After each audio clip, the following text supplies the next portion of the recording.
me taking a problem on machine hour rate. Let me explain you what is meant by machine hour rate. Machine hour rate ne kurichana നമ്മൾ സംസാരിക്കുന്നത്. എന്താണ് machine hour rate, how to calculate the machine hour rate. Is it clear for you? എങ്ങനെയാണ് machine hour റേറ്റിനെ calculate ചെയ്യുന്നത് എന്നുള്ളതാണ് നമ്മൾ പഠിക്കാൻ പോണത്.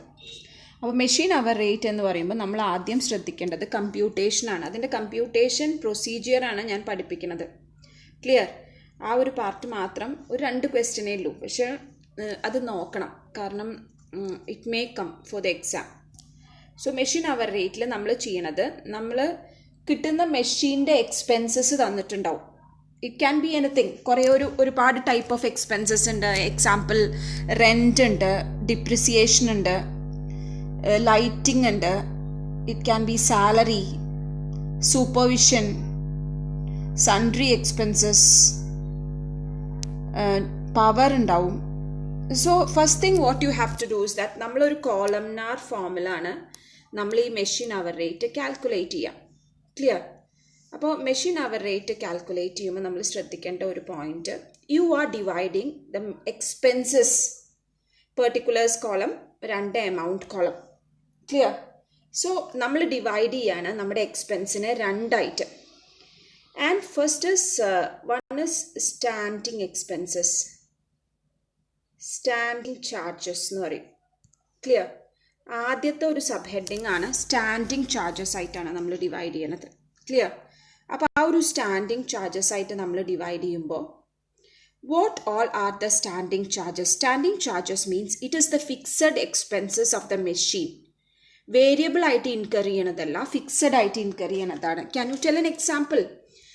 Rent is a standing charge. Clear? Fixed ആണ്. Lighting is a standing charge. Clear? Salary is a standing charge. Clear ആണോ? Salary standing charge ആണ്. And next standing charge is that, ഇനി ഏതാ സ്റ്റാൻഡിങ് ചാർജ് ആയിട്ട് നമുക്ക് എഴുതാൻ പറ്റുക? സൂപ്പർവിഷൻ. ഇതൊക്കെ വരാവുന്ന ക്വസ്റ്റ്യനിൽ വരാവുന്ന സ്റ്റാൻഡിങ് ചാർജുകളാണ് ഞാൻ പറയുന്നത്. Supervision is another standing charge. And any sundry expenses which is not variable can be charged as a standing charge. അപ്പോൾ ഇതൊക്കെയാണ് സ്റ്റാൻഡിങ് ചാർജസിൽ നമ്മൾ പറയുന്നത്. Rent, lighting, clear, even salary, supervision, all that are standing charges. Clear? ഇനി നമ്മൾ problem കിട്ടിക്കഴിഞ്ഞാൽ എപ്പോഴും standing charges ഫുള്ളായിട്ടുള്ള എമൗണ്ടാണ് തരാം. That means standing charges ചിലപ്പോൾ 200 രൂപയാവും, 300 രൂപയാവും, 960. റെൻറ്റ് ചിലപ്പോൾ 960 ആവും. I can say that as an example. Rent ചിലപ്പോൾ 900 ആവും, ലൈറ്റിംഗ് 1000 ആവും. Clear? Salary will be 2000. Is it clear for U? അപ്പോൾ സാലറി, ഒരു മെഷീൻ്റെ സാലറിയാണ് നമ്മൾ എഴുതുക. എല്ലാം ഒരു മെഷീൻ്റെ നമ്മൾ എഴുതുക കേട്ടോ. ചിലപ്പോൾ ഒരുപാട് മെഷീൻസ് ഉണ്ടാവും, പക്ഷേ you will be writing for 1 machine. Clear? So supervision തന്നിട്ടുണ്ടാവും. സൂപ്പർവിഷൻ 500 ആവും. സൂപ്പർവിഷൻ ക്വസ്റ്റൻ അനുസരിച്ചിട്ട് മാറ്റങ്ങൾ വരണം. 2000 ആവും സൺട്രി എക്സ്പെൻസസ്. ഇതുവരെ ആയ standing expenses comes to an end. Right? നമ്മൾ what you do is that you total all the standing charges. Clear? ഇവിടെ എത്രയാണ് നമുക്ക് ടോട്ടൽ വരാം? 2000, 4000, 5000, 6000, 6400. 6400 ആണ് total standing expenses. Total standing expenses. Variable expenses എഴുതണതിൻ്റെ മുന്നേ what you have to do is that you have to convert the standing expenses into 1 hour. Hourly standing charges കാണണം.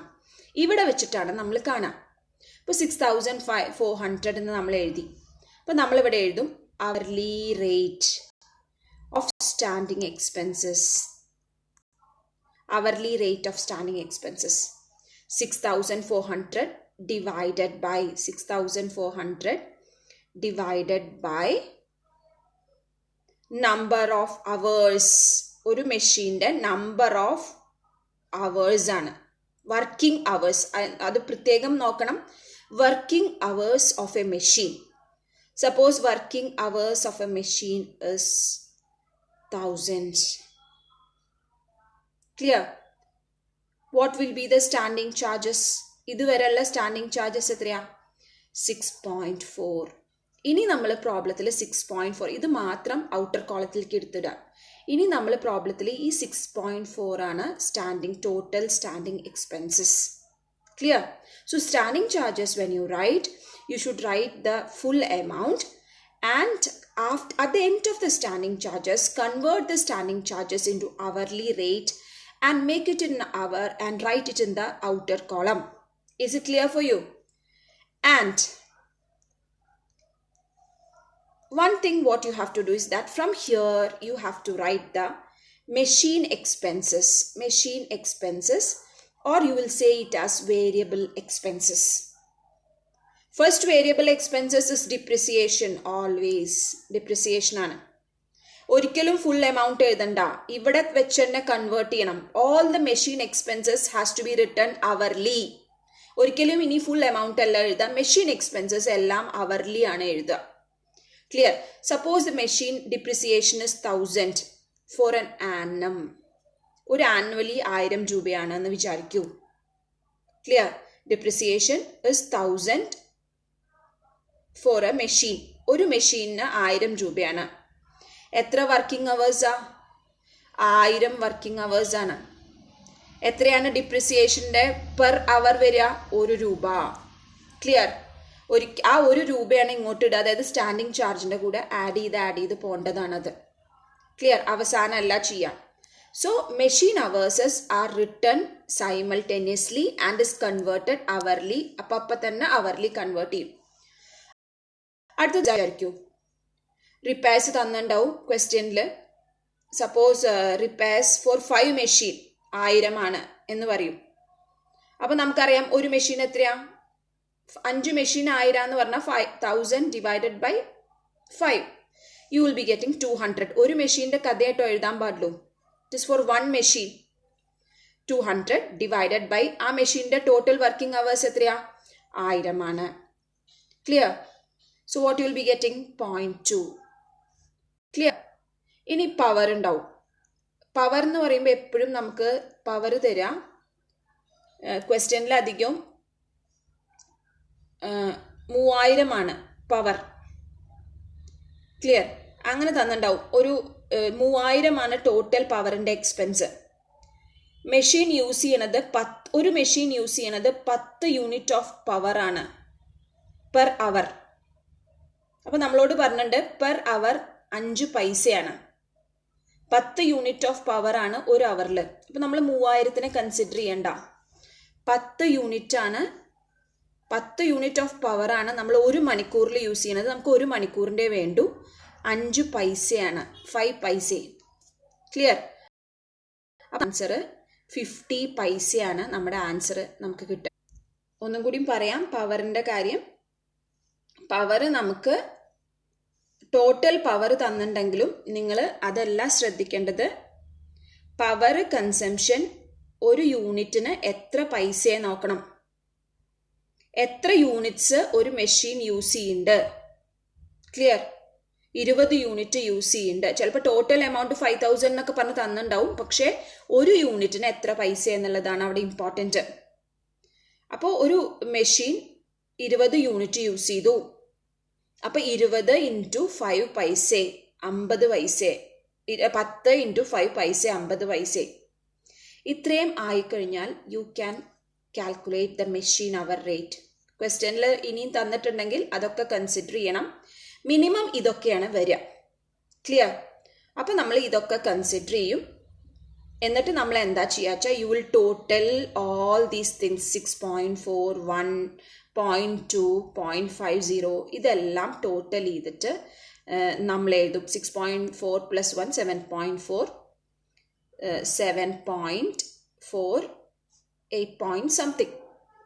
ഇതാണ് നമ്മുടെ മെഷീൻ അവർ റേറ്റ്. ടോട്ടൽ ചെയ്ത് എഴുതാം. I have just told you an example. Here you will write the total. അപ്പോൾ എപ്പോഴും ഒരു കാര്യം മനസ്സിലാക്കണം, this is just a format what I have given.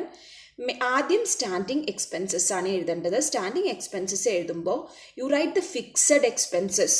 ക്വസ്റ്റ്യനിൽ കണ്ടാൽ തന്നെ അറിയാം, റെന്റ് ആൻഡ് റേറ്റ്സ് ഫിക്സഡ് ആണ്. ഡിപ്രിസിയേഷൻ ഒരിക്കലും ഫിക്സഡ് അല്ല, മെഷീൻ അവേഴ്സ് ആയിട്ട് ഫ്ലക്ച്വേറ്റിംഗ് ആണ്, it is not fixed. Repairs ഒരിക്കലും ഫിക്സഡ് അല്ല, പവർ ഒരിക്കലും ഫിക്സഡ് അല്ല, ഓരോ മെഷീനും വ്യത്യാസം ഉണ്ടാവും. ക്ലിയർ? ഇലക്ട്രിക് ചാർജസ് ഫിക്സഡ് ആയിട്ടാണ് നമ്മൾ കൺസിഡർ ചെയ്യാം. ക്ലിയർ? അപ്പോൾ പിന്നെ സാലറി ഉണ്ടാവും, അറ്റൻഡൻസിൻ്റെ സാലറി ഫിക്സഡ് ആണ്. സൂപ്പർവിഷൻ ഇസ് ഫിക്സഡ്, ഒരു മെഷീനിന് ഇത്രയും സൂപ്പർവൈസിങ് ചാർജ് ഫിക്സഡ് ആണ്. മറ്റത് അവറിനനുസരിച്ചിട്ട് പവറൊക്കെ എന്താ വെച്ചാൽ മണിക്കൂറുകൾക്ക് അനുസരിച്ച് മാറ്റം വരും, റണ്ണിങ് ടൈമുമായിട്ട് കണക്റ്റഡ് ആണ്. സൂപ്പർവിഷനൊന്നും റണ്ണിങ് ടൈമുമായിട്ട് കണക്റ്റഡ് അല്ല. Sundry supplies, jute, cotton waste ഒക്കെ അതൊക്കെ ഫിക്സഡ് ആയിട്ടൊക്കെ കൊടുക്കുക. ക്ലിയർ? അപ്പോൾ ഇങ്ങനത്തെയൊക്കെ കാര്യങ്ങൾ വരുമ്പോൾ അതൊക്കെ ഫിക്സഡ് ആണ്. ഇനി ഒരു ക്വസ്റ്റ്യനിൽ ചിലപ്പോൾ ഹയർ പർച്ചേസ് ഇൻട്രസ്റ്റ് ഇൻസ്റ്റാൾമെന്റ് ഉണ്ടാവും. നമ്മളൊരു സാധനം ലോണിന് എടുത്തു, ആ ലോണിന്റെ ഇൻട്രസ്റ്റ് കൊടുക്കുക. ഒരിക്കലും അത് മെഷീൻ അവർ റേറ്റിൽ കൺസിഡർ ചെയ്യില്ല, because it is purely a financial matter. It cannot be included while computing the machine hour rate. കാരണം എവിടുന്ന് കടം എടുത്തു എന്നുള്ളത് ഒരു മാറ്ററേ അല്ല. അപ്പോൾ ഹയർ പർച്ചേസ് ഇൻസ്റ്റാൾമെന്റ് പേയ്മെന്റ് അല്ലെങ്കിൽ interest given for the loan എന്നൊക്കെ പറഞ്ഞിട്ടുള്ള ഒരു എമൗണ്ട് വരിക, don't consider that. Only what is to be charged for a machine, it's fixed expenses and variable expenses has to be considered.